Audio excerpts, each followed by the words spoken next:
Hello, everyone. This is Mike O'Hara coming to you from the home office here in Charlotte, North Carolina. I am the author of the book Killing Time, the story of Project Toten.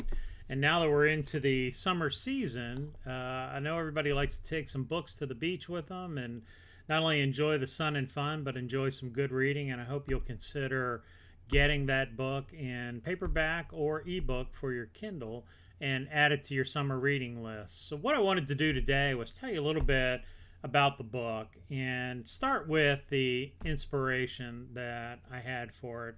And, I grew up in the 60s, 70s, and in the 60s, there was a show called The Time Tunnel, which I really enjoyed, time travel theme to it, produced by Irwin Allen, who did Lost in Space, Land of the Giants, a lot of the other disaster movies like Towering Inferno. But Time Tunnel was definitely one of my favorite shows. And in the late 70s, there was a film called The Final Countdown with Kirk Douglas, Martin Sheen, James Tarantino, and Catherine Ross, among others, were the stars of that film. And that was also a time travel film, and it took place in the present day, but took a modern day aircraft carrier and its aircraft back to the day before the attack on Pearl Harbor. And great story, a lot of great footage. If you get a chance and you haven't seen it, it is on DVD, and I also believe it is out on Amazon Prime. Holds up well, great movie. I think you'll enjoy it. So that was a big inspiration to me.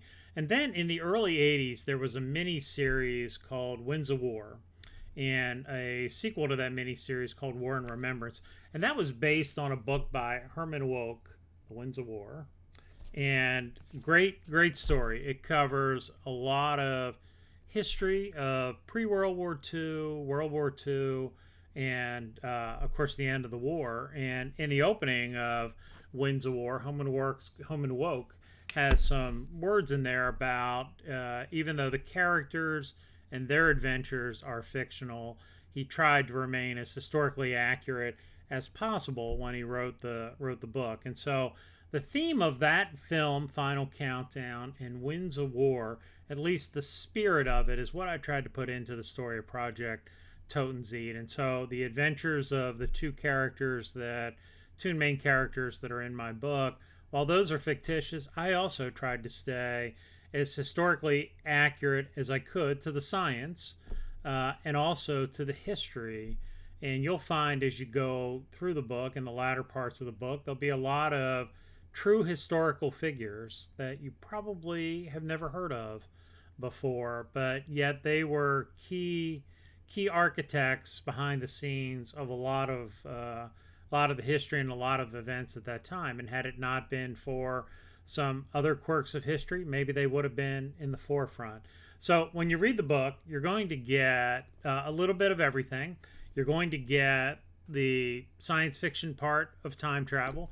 You're going to get some military, some historical references in World War II as these two time travelers go back to World War II. And you're going to get the underlying sort of romantic theme. Now, without giving you too much of a spoiler alert about the book, I will tell you that as I thought about time travel and tried to stay, realistic to how I thought it would actually work, I came upon that this would be a one-way trip, that there wouldn't be a way to send somebody back in time and retrieve them, of course, unless you had a time machine back then to be able to send them back to the future if that were possible.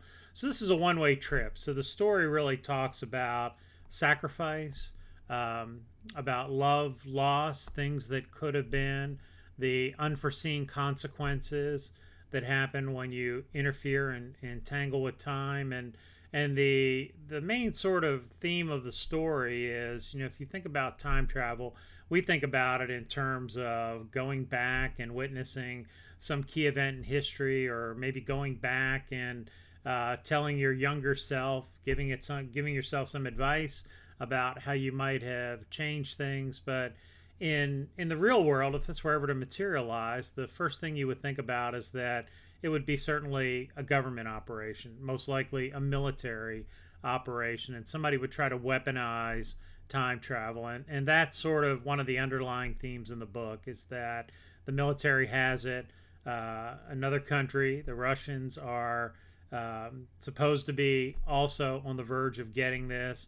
And the genesis of time travel, or at least the theory behind the machine that's being used, dates back to World War II. So the race is on to get back to World War II to prevent one or the other countries from possessing the material that really starts this process of creating this time travel device. And of course, controlling time by a government or a military means that you could change the fortunes and destinations of countries and leaders and people and events, and so it would be a powerful military weapon. So you'll have to read the book to figure out how it turns out. And again, this book is Killing Time, the story of Project Toten.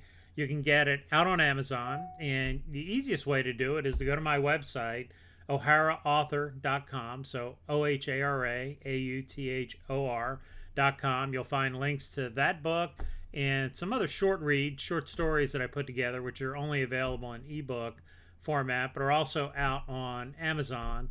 And I'm working on a lot of other stories, a novella, some other short stories, and a screenplay. And we'll talk more about that in some future videos that I'll put out there. But for now, I wanted to get a plug-in for the book, add it to your summer reading list, enjoy the sun and fun, and take this book along. You can get it in paperback or ebook, and again, out on my website, oharaauthor.com. And I would love to hear your feedback. If you get the book and you read it, enjoy it, please contact me through the website.